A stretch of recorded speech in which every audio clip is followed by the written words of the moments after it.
Ako din po ang parehong Police Colonel Eduardo Asierto na matagal nang ipinapahanap at ipinapapatay ng dating Pangulong Duterte sa militar at sa kapwa ko pulis.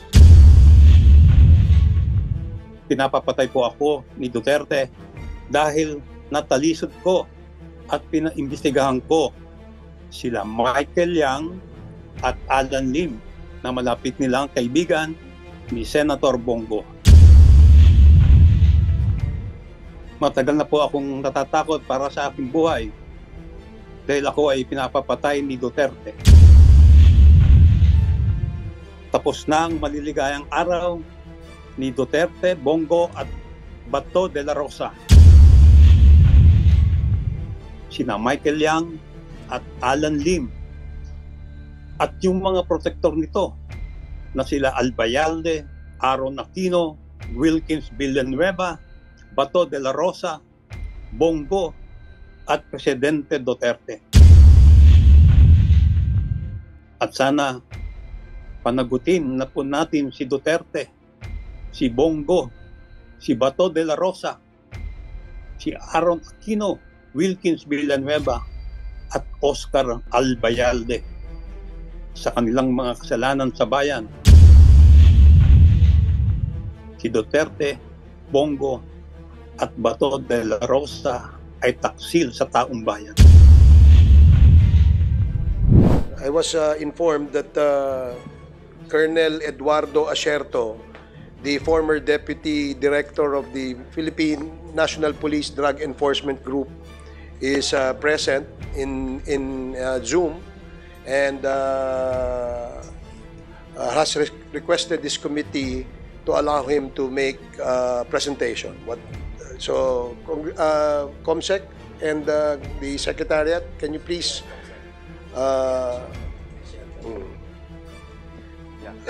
Colonel Eduardo Asierto, are you on Zoom already? Magandang umaga po, Mr. Chairman. Pakiayos nyo lang yung volume. Sandali lang po at ayusin muna natin yung ating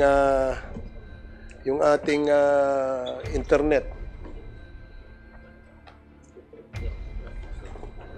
So, Colonel Asierto, para lang ma-aware kayo, yung aming previous committee hearings dito sa Committee on Dangerous Drugs, House of Representatives, ay nagkaroon ng isang motion na imbitahan kayo, no, na mag-appear dito sa committee ito to shed light on the alleged involvement of a certain Mr. Michael Yang, who was allegedly identified as a drug lord. Dahil meron ho kayong mga interviews, meron ho kayong mga social media posts na kung saan meron kayong binabanggit na Mr. Michael Yang, no? Gusto lamang pong malaman ng committee ito kung parehas ba yung Michael Yang na ating pinag-uusapan, na kung saan meron kaming nakita sa aming investigasyon dito na a certain Michael Yang na nagmamay-ari ng isang korporasyon ay konektado doon sa Empire 999 na korporasyon din na kung saan siya ang nagmamay-ari ng warehouse dyan sa Mexico, Pampanga, na meron pong naglalaman po ng 560 kilos of shabu. So, dahil po sa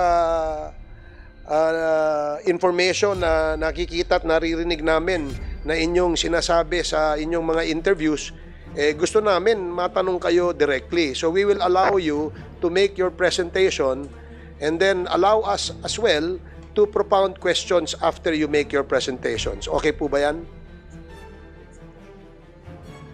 Opo, Mr. Chairman. Okay, maraming salamat po. So please proceed with your presentation. Ay, by the way, pwede ho namin kayong i-place under oath para ho lahat po ng inyong sasabihin sa committee ito ay pawang katotohanan lamang po na inyong sinusumpaan. Opo. Okay. Comsec, please administer the oath of Colonel Eduardo Asierto. Please raise your hand, sir. Do you swear to tell the truth and nothing but the truth in this congressional inquiry? Yes, Thank I you. do. Thank you very much, Colonel Asierto. Please proceed with your presentation.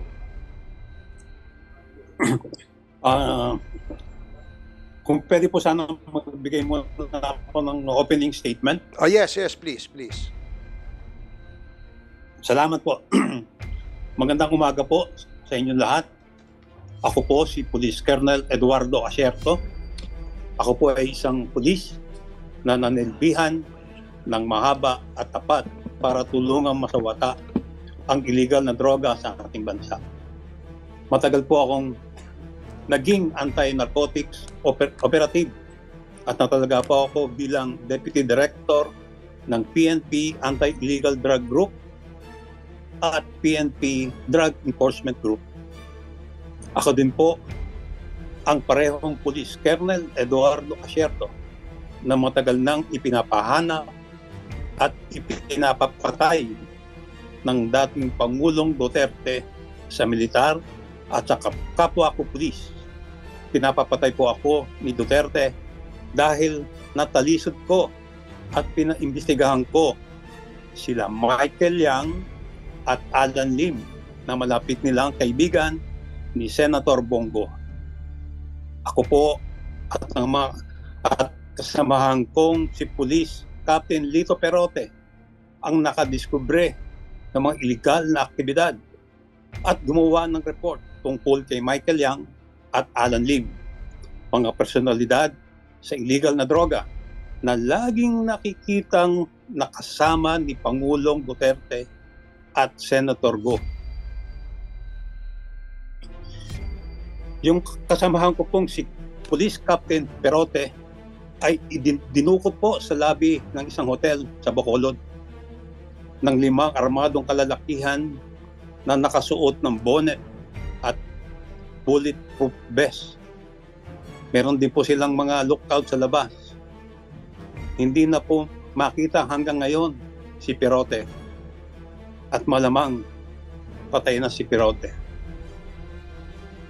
Matagal na po akong natatakot para sa aking buhay dahil ako ay pinapapatay ni Duterte.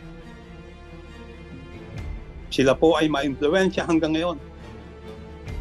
Pero this has got to stop. Tapos na ang maliligayang araw ni Duterte, Bongo at Bato de la Rosa. Panahon na po siguro ngayon na magtiwala sa ating pamahalaan. Nakita ko po na sa panahon ni Pangulong Marcos, nagkaroon ng hustisya sa kaso ni Senator Laila de Lima. Nanalangin po ako na sana din magkaroon ng hustisya ang aking kaso at magkaroon ng accountability sa mga kasalanan ni Duterte, Bongo at Bato de la Rosa. Isama na rin natin si Aaron Aquino, si Oscar Albayalde at Wilkins Villanueva. Dapat na silang usigin ng batas. Dapat malaman ng tao ang kanilang kasamaan. Panahon na ng paniningil. Gusto ko pong ilinaw ang aking mga nalaman sa atraso sa bayan nila Duterte, Bongo at Bato de la Rosa. Gusto ko din pong bigyan linaw ang mga akusasyon na ibinabato nila sa akin ni Duterte at mga kampo nito. At upang ipaliwanag sa mga kapwa ko Pilipino kung gaano tayo niloko sa mga kasinungalingan ng gobyernong Duterte. Una sa lahat, huwag sana kayong maniniwala sa mga ipinupukol sa akin ng mga kasinungalingan. Hindi po ako protektor ng sindikato ng droga. Hindi ako kidnapper. Wala akong dinukot o pinaransom ng mga drug personalities. lalo na ang mga Chinese. Hindi ako involved sa pagdukot at pagpatay sa Koreanong si Jing Ik-yo. Hindi ako nag-smuggle ng AK-47 at lalong hindi ako nagbigay ng baril sa NPA.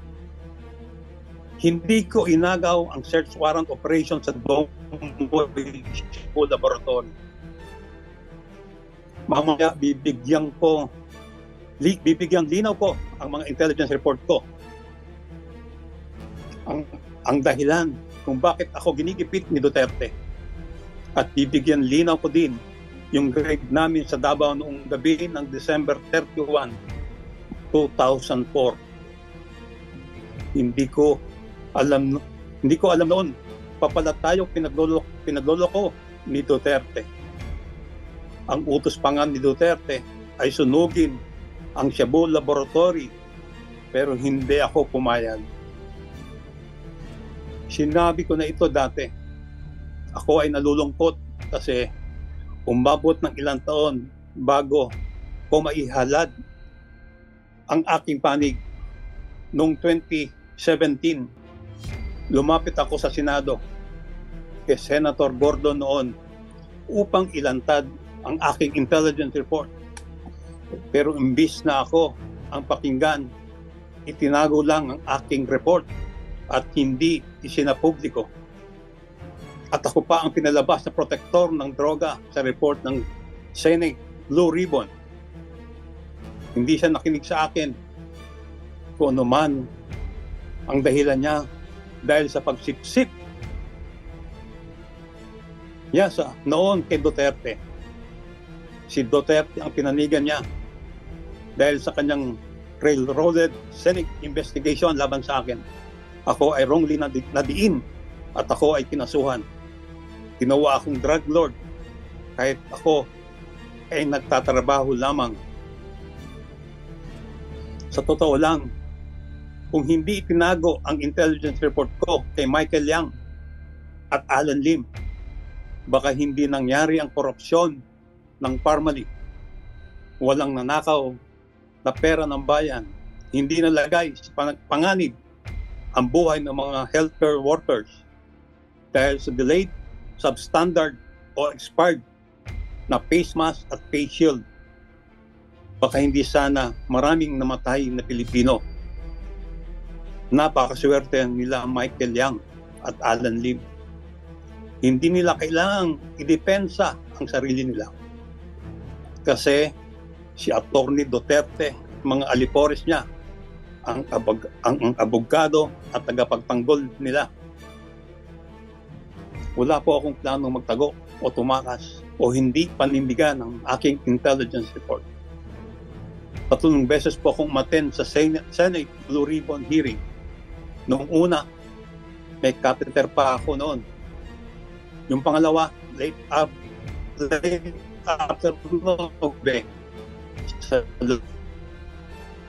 opisina ni Senator Gordon sa Blue Ribbon.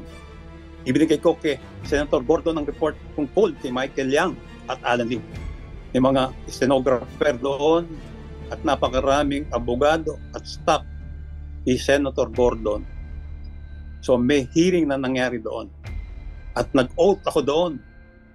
May minutes pa nga yun, hearing na yon. Yung pangatlo, nung scheduled Blue Ribbon hearing na last kong natinan, may media. Subalit hindi ako tinanong ni Senator Gordon sa hearing na yon tungkol sa aking intelligence report. Sa mga sumunod na hearing, hindi na po ako naka-attend dahil ipinapapatay na ako at takot po ako para sa aking buhay. Tao lang po ako. Siguro naman po ngayon, nakikita nyo na nagsasabi ako ng katotohanan at lumalabas na ang katotohanan at ang kawalang hiyaan ni Duterte. Sana ma-dismiss na po yung kaso na ipinail laban sa akin. Hindi po ako drug lord. Sina Michael Yang at Alan Lim at yung mga protector nito na sila Albayalde, Aaron Aquino, Wilkins Villanueva, Bato de la Rosa, Bongo at Presidente Duterte. Tuloy po ang paghahanap sa akin para patayin upang itago ang katotohanan. Maaring mapatay nila ako, pero ang katotohanan ay hindi mapapatay o maitatago. Nakikiusap po ako sa taong bayan. Magising at mamulat na po tayo sa mga kasinungalingan at korupsyon ng gobyernong Duterte. Kapag namulat ka na sa katotohanan, kasalanan na ang kumikit. At sana panagutin na po natin si Duterte, si Bongo, si Bato de la Rosa, si Aaron Aquino, Wilkins Villanueva at Oscar Albayalde sa kanilang mga kasalanan sa bayan. Handa po akong tumulong para sila ay mapanagot.